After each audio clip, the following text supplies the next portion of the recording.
for giving me an opportunity to speak in this August House about an important issue of agriculture farmers who are the backbone of our country.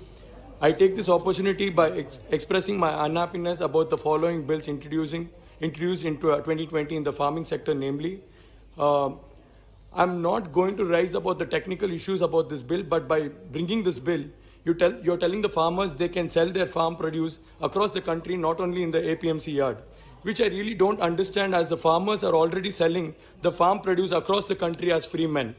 To quote an example, in my district, Asan, farmers who are growing potato, which is the main crop, can sell their farm produce anywhere in the country with the RTC documents.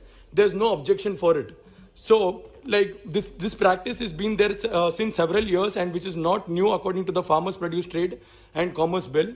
So, and the second point I want to raise here is, by bringing this bill, I have a doubt that our medium and large farmers who are in informal sectors of farm economy, I want a clarification from the Honorable Finance Minister whether you have any plans of getting them into the purview of Income Tax Act. As of now, the agriculture sector is out of the income tax ambit. The third point is, there is a strong rumor in future that they are going to close all the APMC yards across the country by the present government.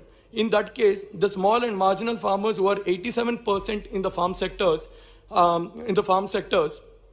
cannot afford the long distance transportation of their farm produce, which in turn will affect these sectors of farmers in addition to other problems like loss of crops, to heavy rain and droughts, etc., being faced by the farmers in their day-to-day life.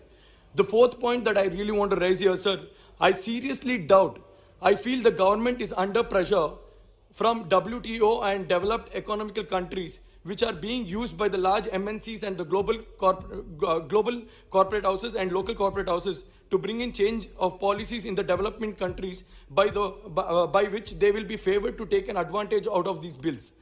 So, as it is portrayed by the government that these three ordinances approved by the cabinet meeting on June 3rd, 2020 were hailed as landmarking decisions for the transform of agriculture sectors, which I don't see any hope for the agriculture sectors as per the point that I have raised above. In this regards, I want a clarification from the Honorable Finance Minister whether our government is under pressure from the external forces to bring these kind of bills which will affect our farmers to a greater extent. Thank you very much, sir. Thank you, Chairman, sir.